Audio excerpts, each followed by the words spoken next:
Hello to Lady Chatterley's Lover. Yes, the continuing story of Lady Chatterley's Lover with me, Morel Benard. And so, let's continue. Squire Winter, a soldier, had stood it out, but he no longer cared to walk in the park after dinner. He almost hid indoors. Once he had walked bareheaded and in his painted leather shoes and purple silk socks with Connie down to the gate, talking to her in his well-bred, rather haw-haw fashion. But when he came to pass in the little gangs of colliers who stood and stared without either salute or anything else, Connie felt how the lean, well-bred old man winced as an elegant antelope stag in a cage winces from the vulgar stare. The colliers were not personally hostile, not at all, but their spirit was cold and shoving him out. And deep down there was a profound grudge. They worked for him, and in their ugliness they resented his elegant, well-groomed, well-bred existence. Who is he? It was the difference they resented. And somewhere in his secret English heart, being a good deal of a soldier, he believed they were right to resent the difference. He felt himself a little in the wrong for having all the advantages. Nevertheless, he represented a system, and he would not be shoved out, except by death, which came on him soon after Connie's call suddenly, and he remembered Clifford handsomely in his will. The Hares at once gave out the order for the demolishing of Shipley. It cost too much to keep it up. No one would live there, so it was broken up. The avenues of yews was cut down. The park was denuded of its timber and divided into lots. It was near enough to Youthwaite. In the strange bald desert of this still one more no man's land, new little streets of semi-detached were run up, very desirable. The Shipley Hall estate. Within a year of Connie's last call, it had happened. There stood Shipley Hall Estate, an array of red brick semi-detached villas in new streets. No one would have dreamed that the stucco hall had stood there 12 months before. But this is a later stage of King Edward's landscape gardening, the sort that has an ornamental coal mine on the lawn. One England blots out another. The England of the Squire Winters and the Wragby halls was gone, dead. The blotting out was only not yet complete. What would come after? Connie could not imagine. She could only see the new brick streets spreading into the fields, the new erections rising at the colliers, the new girls in their silk stockings, the new collier lads lounging into the pally or the welfare. The younger generation were utterly unconscious of the old England. There was a gap in the continuity of consciousness, almost American, but industrial really. What next? Connie always felt there was no next. She wanted to hide her head in the sand, or at least in the bosom of a living man. The world was so complicated and weird and gruesome. The common people were so many and really so terrible. So she bought as she was going home and saw the colliers trailing from the pits, grey, black, distorted, one shoulder higher than the other, slurring their heavy iron-shod boots. On the ground, grey faces, whites of eyes rolling, necks cringing from the pit roof, shoulders out of shape. Men, alas, in some ways patient and good men, in other ways non-existence. Something that men should have was bred and killed out of them. Yet they were men. They begot children. One might bear a child to them. Terrible, terrible thought. They were good and kindly, but they were only half, only the grey half of a human being. As yet they were good, but even that was the goodness of their halfness. Supposing the dead in them ever rose up. But no, it was too terrible to think of. Connie was absolutely afraid of the industrial masses. They seemed so weird to her. A life with utterly no beauty in it, no intuition, always in the pit. Children from such men. Oh God, oh God. Yet Mellors had come from such a father. Well, not quite. 40 years had made a difference, an appalling difference in manhood. The iron and the coal had eaten deep into the bodies and souls of the men. Incarnate ugliness, and yet alive.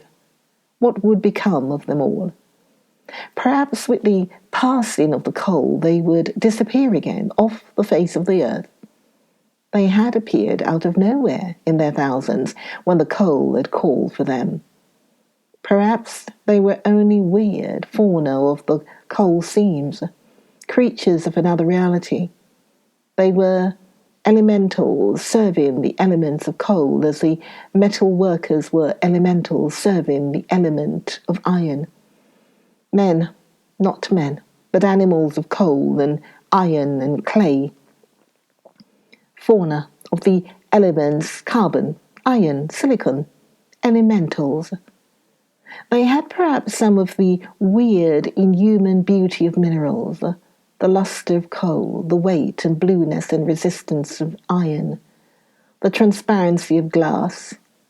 Elemental creatures, weird and distorted, of the mineral world. They belong to the coal, the iron, the clay, as fish belong to the sea, and worms to dead wood. The anima of mineral disintegration. Connie was glad to be home, to bury her head in the sand. She was glad even to babble to Clifford, for her fear of the mining and iron Midlands affected her with a queer feeling that went all over her, like influenza. Of course I have to have tea with Miss Bentley's shop, she said. Oh, really? Winter would have given you tea. Oh, yes, but I daren't disappoint Miss Bentley. Miss Bentley was a shallow old maid with a rather large nose and romantic disposition who served tea with a careful intensity worthy of a sacrament. Did she ask after me? Said Clifford. Of course. May I ask your ladyship how Sir Clifford is? I believe she ranks you even higher than Nurse Cavell. And I suppose you said I was blooming.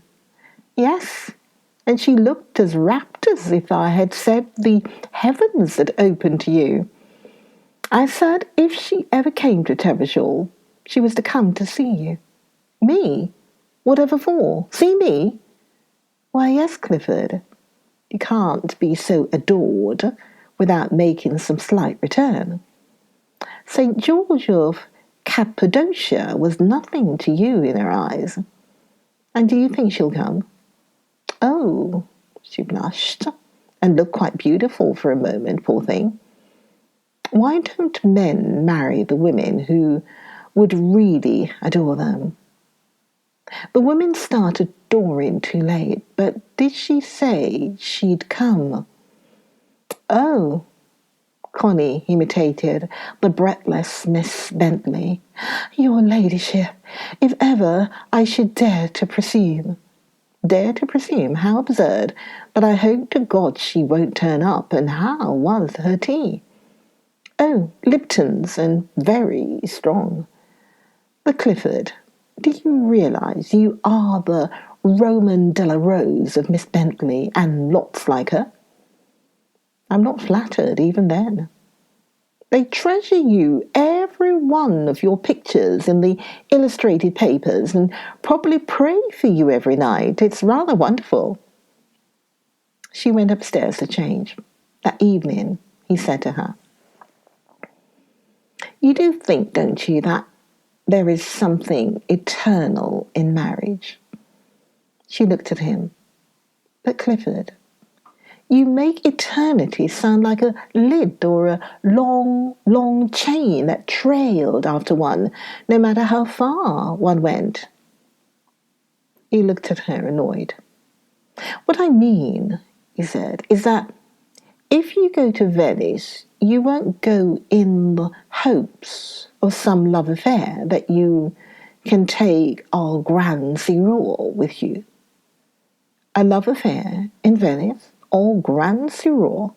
No, I assure you, no, I'd never take a love affair in Venice more than aux trois petites." She spoke with a queer kind of contempt. He knitted his brows, looking at her. Coming downstairs in the morning, she found the keeper's dog, Flossie, sitting in the corridor outside Clifford's room and whimpering very faintly. "Why, Flossie," she said softly, "what are you doing here?" And she quietly opened Clifford's door. Clifford was sitting up in bed, with the bed table and typewriter pushed aside, and the keeper was standing at attention at the foot of the bed. Flossie ran in. With a faint gesture of head and eyes, Mellors ordered her to the door again, and she slunk out. "Oh, good morning, Clifford," Connie said. "I didn't know you were busy." Then she looked at the keeper, saying good morning to him. He murmured his reply, looking at her as if vaguely, but she felt a whiff of passion touch her from his near presence. "Did I interrupt you, Clifford? I'm sorry." "No, it's nothing of any importance." She slipped out of the room again and up to the blue boudoir on the first floor. She sat in the window and saw him go down the drive with his curious silent motion, effaced. He had a natural sort of quiet distinction, an aloof pride, and also a certain look of frailty. A hireling. One of Clifford's hirelings. The fault, dear Brutus, is not in our stars, but in ourselves, that we are underlings. Was he an underling? Was he? What did he think of her? It was a sunny day, and Connie was working in the garden, and Mrs. Bolton was helping her. For some reason, the two women had drawn together in one of the unaccountable flows and ebbs of sympathy that exists between people. They were pecking down carnations and putting in small plants for the summer. It was work they both liked. Connie especially felt a delight in putting the soft roots of young plants into a soft black puddle and cradling them down. On this spring morning, she felt a quiver in her womb too, as if the sunshine had touched it and made it happy. "It is many years since you lost your husband," she said to Mrs. Bolton as she took up another little plant and laid it in its hole. 23, said Mrs. Bolton as she carefully separated the young columbines into single plants. 23 years since they brought him home. Connie's heart gave a lurch at the terrible finality of it. Brought him home. "Why, did he get killed, do you think?" she asked. "He was happy with you." It was a woman's question to a woman. Mrs. Bolton put aside a strand of hair from her face with the back of her hand. "I don't know, my lady. He sort of wouldn't give in to things. He wouldn't really go with the rest. And then he hated ducking his head for anything on earth, a sort of obstinacy that gets itself killed. You see, he didn't really care I lay it down to the pit. He ought never to have been down pit. But his dad had made him go down as a lad, and then, when you're over 20, it's not very easy to come out. Did he say he hated it? Oh, no, never. He never said he hated anything. He just made a funny face. He was one of those who wouldn't take care, like some of the first lads as went off to Blight to the war and got killed right away. He wasn't really weasel brain, but he wouldn't care. I used to say to him, "You care for naught, nor nobody." But he did. The way he sat when my first baby was born, motionless, and the sort of fatal eyes he looked at me with when it was over. I had a bad time, but I had to comfort him. "It's all right, lad. It's all right," I said to him. And he gave me a look and that funny sort of smile. He never said anything, but I don't believe he had any right pleasure with me at nights after. He'd never really let himself go. I used to say to him, "Oh, let thyself go, lad." I talked broad to him sometimes, and he said nothing. But he wouldn't let himself go, or he couldn't. He didn't want me to have any more children. I always blamed his mother for letting him in the room. He'd no right to have been there. Men make so much more of things than they should once they start brooding. Did he mind so much? Said Connie in wonder. Yes, he sort of couldn't take it for natural, all that pain, and it spoiled his pleasure in his bit of married love.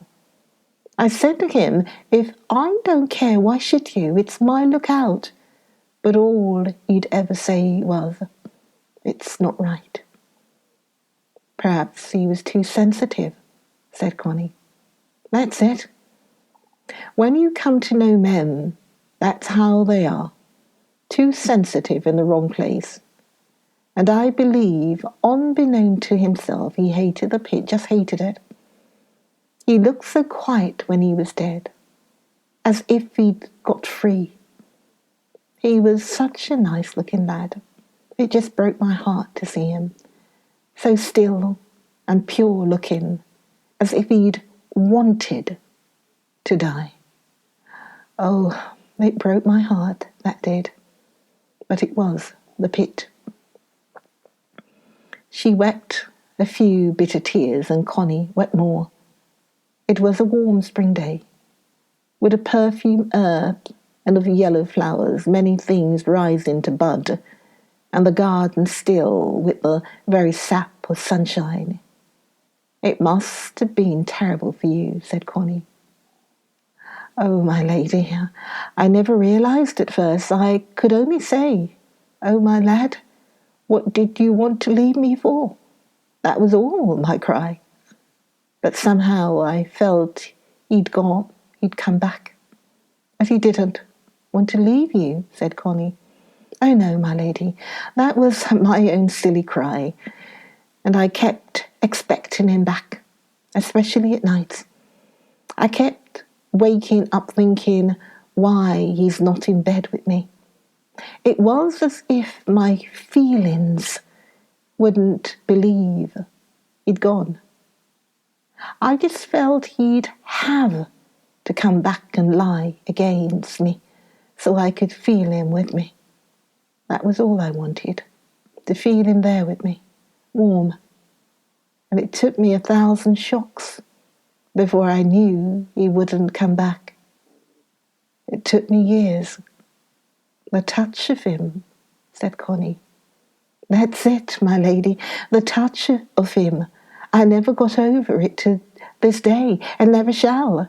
And if there's a heaven above, he'll be there, and will lie up against me so I can sleep.